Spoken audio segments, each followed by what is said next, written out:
Good evening. नमस्ते दोस्तों, JS take channel में आपका स्वागत है। और आज हम फिर से एक नई वैकेंसी देख रहे हैं। तो चलिए देखते हैं इस वैकेंसी के बारे में क्या है आपके लिए।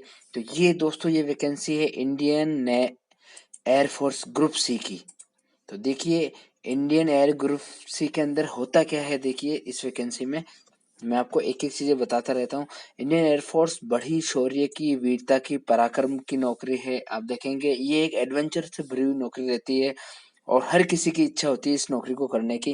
तो देखिए इंडियन एयरफोर्स के बारे में ग्रुप सी जो सिविलियन के लिए है पोस्ट। देखिए इनका मिशन एक्सीलेंस इंटीग्रिटी, मतलब मजा आ जाता है इस नौकरी के बारे में एक बार आप देखते ही कि उड़ते हुए हवाई जहाज, अलग अलग हवाई जहाज को, जहाजों को चलाने का मौका, मतलब एकदम क्या, मतलब एक खासा अच्छा अनुभव रहता है आपकी लाइफ के अंदर। ठीक है दोस्तों, तो हम इस वैकेंसी के बारे में डिटेल से देखने वाले हैं। कितनी पोस्ट है, क्या एजुकेशन क्वालिफिकेशन है, कितनी सैलरी है, क्या सिलेक्शन प्रोसेस है, आपको फॉर्म कैसे क्या भर के भेजना है। तो ये सारी डिटेल में आपको इस वैकेंसी के अंदर बताने वाला हूँ, जो इंडियन एयरफोर्स द्वारा निकली गई है ऑफिशियल नोटिफिकेशन से। मैं आपको ये सारी चीजें बताऊंगा, है ना दोस्तों। तो मेनली इंडियन एयरफोर्स जो ग्रुप सी की जो सिविलियन ऑफलाइन फॉर्म 2021 की ये वैकेंसी है। आप देखेंगे इसमें, चलिए सबसे पहले हम देखते हैं टोटल वैकेंसी की बात कर लेते हैं। तो हम 257 वैकेंसी इन्होंने निकाली है सिविलियन लोगों के लिए। ठीक है, जो जनरल जो बाकी सभी हैं। और ब्रीफ इन्फॉर्मेशन मैं आपको बता दूं इसके बारे में। तो इंडियन एयरफोर्स ने जो पब्लिश नोटिफिकेशन किया है ग्रुप सी के लिए, तो जो भी कैंडिडेट इंटरेस्टेड है वो वैकेंसी की डिटेल पूरी देखे और ऑफिशियल नोटिफिकेशन एक बार भरने से पहले देख ले। तो वही ऑफिशियल नोटिफिकेशन की मुख्य मुख्य बातें मैं आपको बता दूंगा ताकि आपको भरने में इजी रहेगा। चलिए आगे बढ़ते हैं। तो इम्पोर्टेंट डेट्स के अंदर हम देखते हैं तो डेट ऑफ एडवर्टाइजमेंट 20 से 26 तारीख के बीच का इसका एडवर्टाइजमेंट है।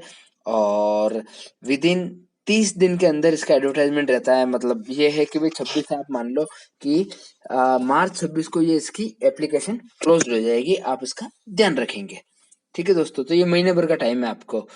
और आगे देखते हैं हम एज लिमिट। तो एज लिमिट आपके इसके 18 साल है मिनिमम, और मैक्सिमम है आपके 25 साल। तो आप अपनी एज को एक बार कैलकुलेट कर ले, और ये वही वैकेंसी निकलने तक की मांगी जाती है। फिर आगे देखते हैं वैकेंसी की डिटेल। तो वैकेंसी की डिटेल में हम देख लेते हैं मल्टीटास्किंग स्टाफ 70 चाहिए, जो कि 10वीं पास है। हाउस कीपिंग 43 चाहिए, ये भी 10वीं पास है। मैथ स्टाफ 49 चाहिए, ये भी 10वीं पास है। एलडीसी 11 चाहिए, 12वीं के साथ में उसको टाइपिंग की नॉलेज आनी चाहिए। क्लर्क हिंदी टाइपिस्ट 2 चाहिए, उसको भी 12वीं और टाइपिंग की नॉलेज।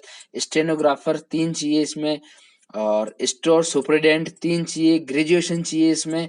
रिलीवेंट एक्सपीरियंस चाहिए, जो भी इन्होंने एक्सपीरियंस मांगा है 41 में मांग रहे हैं एक्सपीरियंस। और इसके अलावा स्टोर कीपर की 3 पोस्ट है, जिसमें 12वीं क्लास के साथ में इसके जुड़ा हुआ एक्सपीरियंस ये मांग रहे हैं। चलिए आगे देखते हैं इसकी और पोस्ट। तो आगे है इसमें लॉन्ड्री मैन, है ना। लॉन्ड्री वाले जो कपड़ों वालों का, जो कपड़ों वगैरह का ध्यान रखते हैं, जो उनकी ड्रेसेस का ध्यान रखते हैं, है ना दोस्तों। तो उसकी आपके 7 पोस्ट है, और 10वीं के साथ में इसमें भी एक्सपीरियंस मांगा है, आप देख सकते हैं। और आया या वार्ड सहायिका, है ना, इसकी कोई पोस्ट नहीं है। कारपेंटर की 2 पोस्ट है, 10वीं के साथ में इसमें आईटीआई मांगी है, आपके ध्यान रखिए। तो इसमें आईटीआई वाले पढ़ सकते हैं। ठीक है, पेंटर की 4 पोस्ट है आपके। और वल्केनाइजर की 2 पोस्ट है, 10वीं पास मांगा है इन्होंने। इसके अलावा civilization mechanical transport driver 9 post है इसकी, और 10वीं के साथ में ड्राइविंग की इनको नॉलेज होनी चाहिए। कुक ऑर्डिनरी ग्रेड का होना चाहिए, खाना पकाने वाला रसोईया। 41 पोस्ट है इसकी, आप देखेंगे 10वीं के साथ में इसके पास में सर्टिफिकेट होना चाहिए या डिप्लोमा होना चाहिए कैटरिंग के अंदर, ध्यान रखेंगे। फायरमैन 8 पोस्ट है इसकी, मेट्रिकुलेशन विद रिलेवेंट एक्सपीरियंस इसको होना चाहिए 10वीं के साथ में। फायर की कोई अगर इसने कहीं से कुछ कर रखा है तो। चलिए अब मैं इसका डिटेल नोटिफिकेशन आपको दिखा देना चाहता हूँ, है ना दोस्तों। तो बने रहिए आप मेरे साथ इस वीडियो के अंदर, ताकि हम डिटेल नोटिफिकेशन इसका एक बार देख सके। तो ये है रहा आपके पास में डिटेल नोटिफिकेशन। तो मैं आपको इसमें एक एक चीज बताना चाह रहा हूँ। भारतीय वायुसेना का डिटेल नोटिफिकेशन है आपका। इसमें direct recruitment group C post की है। तो अब इसमें मैं एक एक चीज आपको बता देता हूँ। ये वेस्टर्न एयर कमांड के लिए, आईएएफ के लिए है। तो इसमें अपन एक एक चीजें देख लेते हैं, सैलरी वगैरह और कहाँ क्या क्या चीजें। मल्टीटास्किंग स्टाफ जैसे मैंने बताया, एमटीएस, है ना। 10वीं पास होना चाहिए, यूनिवर्सिटी डिजर्व 1 साल का एक्सपीरियंस होना चाहिए, वॉचमैन का, लास्कर का, या गेस्ट 18 से 25 साल मांगा इसमें। और बाकी इन सब में 18 से 25 साल है जो वैकेंसी मैंने बताई है। जैसे हाउस कीपिंग स्टाफ है ना, ये भी आपके 10वीं पास है। मेस स्टाफ 10वीं पास है। एलडीसी 10वीं पास के साथ में इनको टाइपिंग की नॉलेज इनको होनी चाहिए और 35 वर्ड पर मिनट ये लिख ले हुए। यहाँ पे मैं आपको डिटेल बता रहा हूँ थोड़ी सी इस वैकेंसी में क्या चाहिए। 30 वर्ड आपको इंग्लिश में चाहिए और 35 वर्ड आपको हिंदी में चाहिए। इसके अलावा क्लर्क या टाइपिस्ट चाहिए, उनकी भी टाइपिंग स्पीड 25 वर्ड चाहिए पर मिनट और टाइपिंग स्पीड 30 वर्ड इन पर मिनट इन कंप्यूटर और कॉरेस्पोंडेंट मतलब 9000 की वो एक बार में प्रेस कर सके 1 मिनट के अंदर। चलिए स्टेनोग्राफर ग्रेड सेकंड के अंदर 12th के साथ में डिक्टेशन ये 10 मिनट में 80 वर्ड कर सके और ट्रांसक्रिप्शन आपके ये 50 मिनट इंग्लिश और कंप्यूटर पर ये आपके कर सके, है ना। तो ये इसकी मुख्य मुख्य डिटेल। इसके अलावा स्टोर या सुपरिटेंडेंट ग्रेजुएट हो और एक्सपीरियंस इसको मांगा है हैंडलिंग स्टोर्स और keeping account in store concern reputed public and private sector. इसने प्राइवेट या पब्लिक सेक्टर में काम कर रखा हो अकाउंट मेंटेनेंस का, है ना दोस्तों। ये सुपरिटेंडेंट होगा जो स्टोर का जो सामान होगा ध्यान रखेगा। स्टोर कीपर एसेंशियल 12वीं पास होना चाहिए, इसको भी एक्सपीरियंस होना चाहिए पब्लिक या प्राइवेट सेक्टर का, तो उसके चल जाएगा। लॉन्ड्री मैन इसको 1 साल का एक्सपीरियंस होना चाहिए। धोबी फ्रॉम ऑर्गेनाइजेशन ऑफ इंस्टीट्यूट, धोबी की जो ऑर्गेनाइजेशन है वहां से ये एक्सपीरियंस लिया हुआ हो, ऐसे ही नहीं हो कि कहीं भी कपड़े धोता हो ये, है ना। आया और आया जो 10वीं पास होनी चाहिए। इसके अलावा 1 साल का इसको एक्सपीरियंस हो हॉस्पिटल में या नर्सिंग होम के अंदर, तो उसको ले लिया जाएगा। चलिए आगे देखते हैं। तो आगे कारपेंटर 10वीं पास होना चाहिए और आईटीआई होनी चाहिए उसकी उसी कारपेंटर ट्रेड के अंदर। और एक्स सर्विसमैन भी इसमें हो सकता है कारपेंटर के अंदर, तो वो भी ये आपके ले लेंगे इसको भी, एक्स सर्विसमैन को भी। चलिए आगे देखते हैं। वल्केनाइजर जैसे मैंने बताया अभी ये आपके 10वीं पास होना चाहिए और इसके अलावा सिविलाइजेशन मैकेनिकल ट्रांसपोर्ट ड्राइवर होना चाहिए। तो ड्राइवर के लिए उसको एक वैलिड ड्राइविंग लाइसेंस होना चाहिए, वो भी हेवी व्हीकल का होना चाहिए। यहाँ पे देखिए हेवी व्हीकल लिखा हुआ है।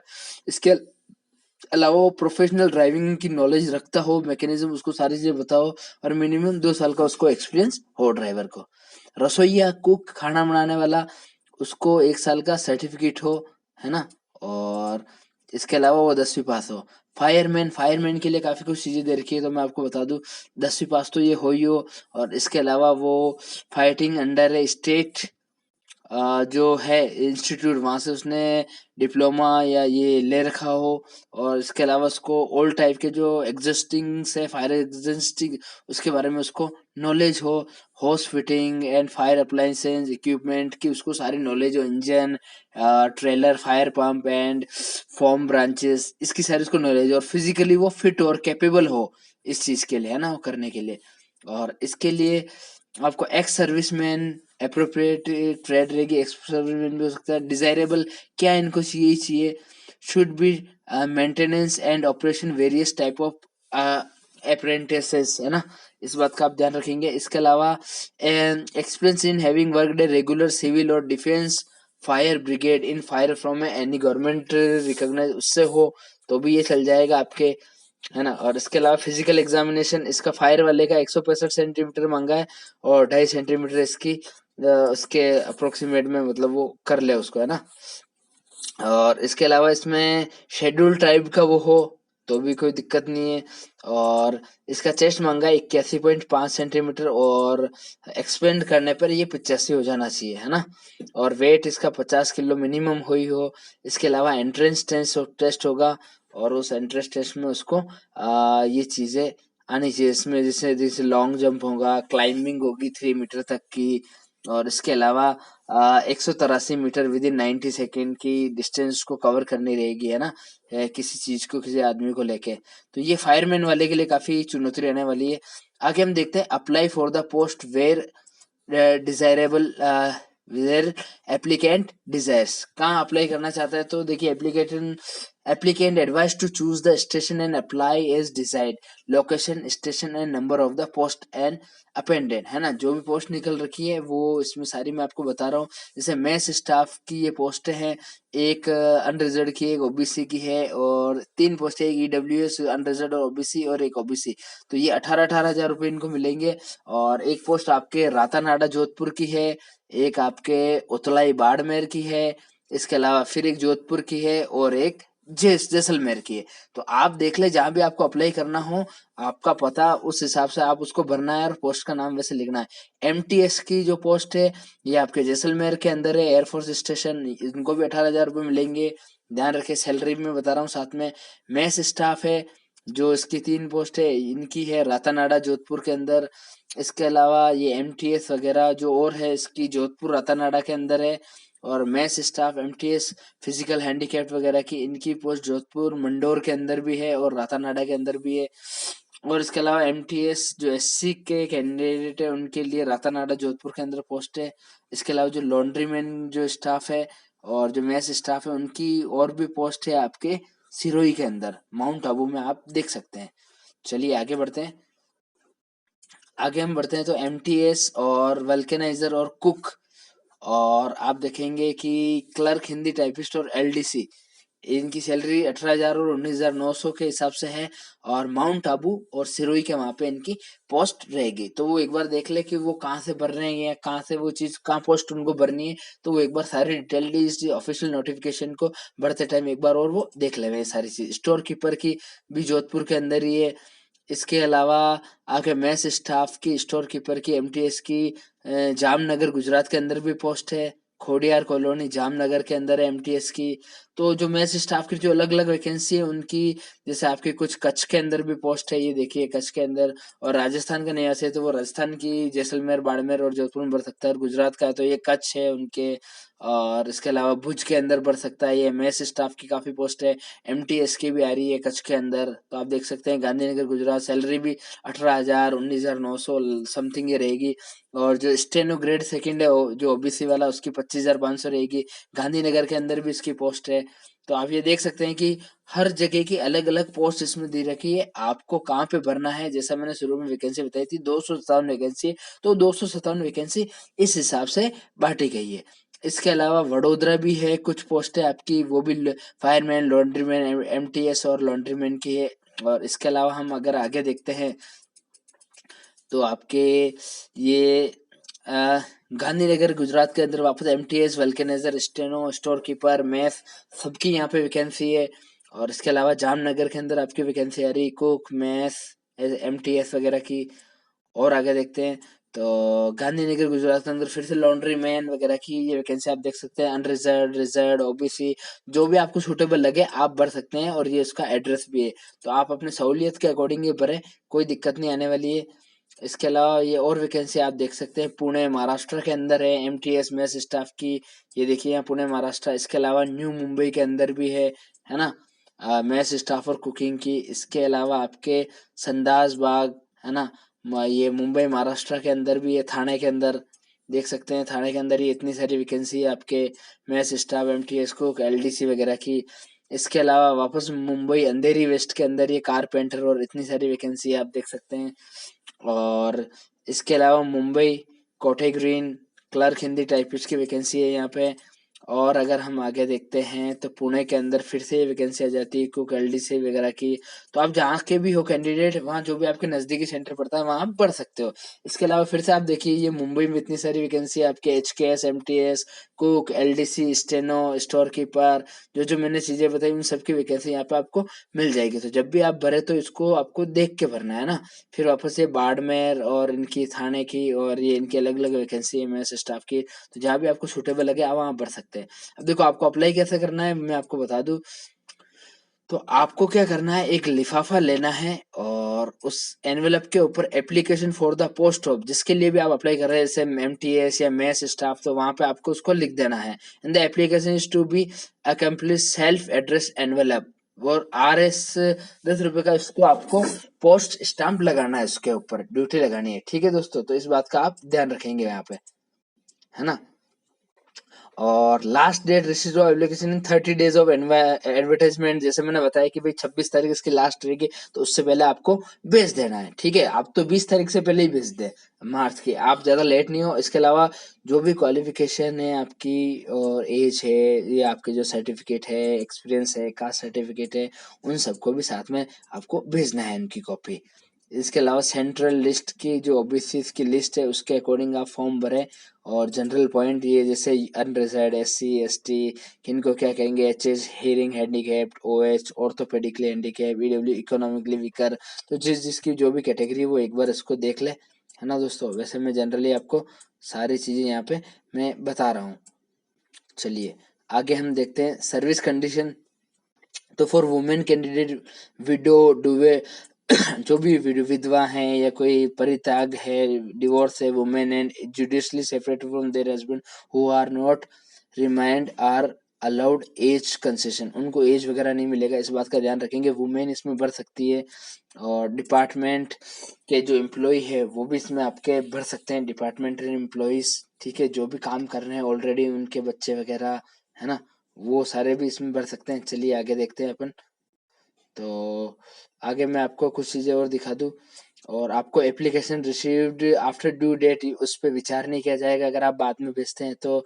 और जिस भी पोस्ट के लिए आप एलिजिबल है उसी पोस्ट को भरें, अन्यथा आपका अदरवाइज रिजेक्ट हो जाएगा। आप अपने सारी एलिजिबिलिटी क्राइटेरिया देख लें जैसा मैंने बताया। और सिलेक्शन कैसा होगा, तो एज लिमिट, मिनिमम क्वालिफिकेशन और डॉक्यूमेंट और सर्टिफिकेट जिनके सही हो गए उनको कॉल लेटर भेजा जाएगा। ये देखिए ये बात लिखी हुई है, कॉल लेटर भेजा जाएगा रिटन टेस्ट के लिए।